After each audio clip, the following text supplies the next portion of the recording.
Bonjour mes élèves, voici une nouvelle leçon qui concerne cette fois l'orthographe. C'est la leçon des accents et c'est pour les deux niveaux CE2 et CE6. Voici des phrases ici, on va les lire ensemble. Alors la première phrase, les arrêts en pleine autoroute ne sont pas autorisés. Pour la sécurité des enfants, les portières à l'arrière doivent être verrouillées. Rouler très vite est déconseillé. L'utilisation du klaxon est interdite près des hôpitaux. Et la cinquième phrase, où se trouve le parking? Comme vous voyez dans ces phrases, il y a des mots en couleur. Ces mots-là contiennent des accents. Alors, ou bien accent aigu, ou bien grave, ou bien circonflexe. Alors ici, on voit des mots qui contiennent des accents circonflexes comme arrêt, être et hôpitaux. Ça s'appelle un accent circonflexe.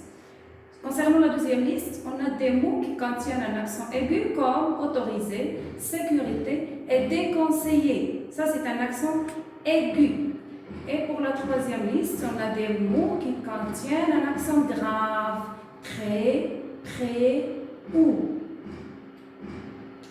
L'accent sur le A permet de ne pas confondre A et A. Regardez bien A. Sans accent, c'est un verbe avoir.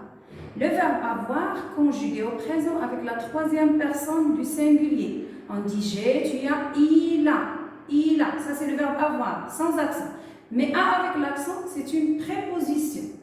Alors, pour distinguer entre les deux, on a mis l'accent sur le A et là, c'est une préposition. Maintenant, l'accent sur U, c'est pour ne pas confondre ou sans accent, qui veut dire ou bien, et c'est pour le choix. Et axe ou avec accent, c'est pour un endroit, bien pour le lieu. Les lettres A, E, I, O, U peuvent porter un accent. L'accent circonflexe peut coiffer toutes les lettres sauf le Y. On ne voit jamais un accent sur le Y. Une voyelle qui précède une consonne double ne porte jamais d'accent. Comme vous voyez dans ces exemples-là, regardez le mot dresser, il se prononce dressé, mais sans accent. Pourquoi? Parce qu'il est suivi de deux consonnes doublées. Il y a deux S. Dans le deuxième mot, on a effacé aussi le E suivi de deux consonnes, deux F. Dans ce cas, on ne met pas l'accent. La même chose pour elliptique, comme vous voyez après le E, on a deux L et dans ce cas, on ne met pas d'accent. Alors ici, je vais vous donner quelques indices qui peuvent vous aider à savoir quand est-ce que je peux mettre un accent aigu et quand est-ce que je peux mettre un accent grave. Parce que parfois, c'est difficile de distinguer entre les deux. Mais voici des indices ici. Alors, concernant l'accent aigu, si la syllabe qui suit le « et » est sonore. Comme, regardez l'exemple, un collégien. On a mis un accent aigu sur le E. Pourquoi? Parce qu'il est suivi d'une syllabe sonore, collégien. On entend le son gien, collégien. Il n'est pas muet. Alors, une expérience, expérience. On a les tout le mot, il n'y a pas des lettres muettes ici. La syllabe est sonore, on l'entend. Expérience. Et dans le deuxième cas, sauf si le « est à la première lettre du mot. On ne voit jamais sur la première lettre d'un mot un accent qui est grave ou bien circonflexe. Non, qui est grave. Comme cet exemple-là, on a élevé.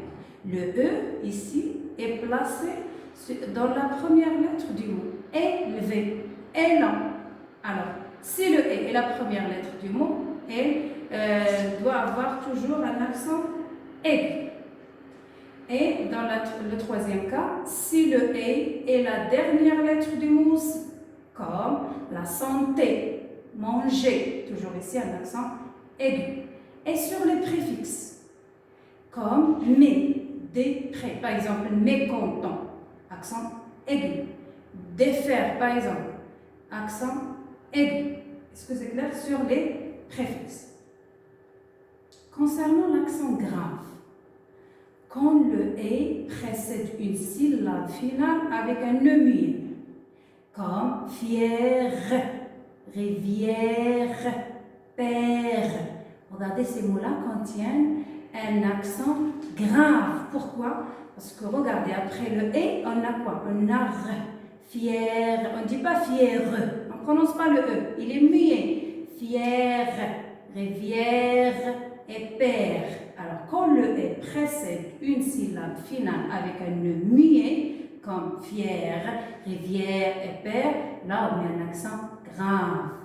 Et aussi quand le « et » précède un S final d'un mot, comme ici, voilà des mots prêt et très. Là, on a mis un accent grave. Pourquoi? Parce que le mot a un S final. À la fin, il a S. Prêt et très. Clair? Et merci beaucoup, mes enfants.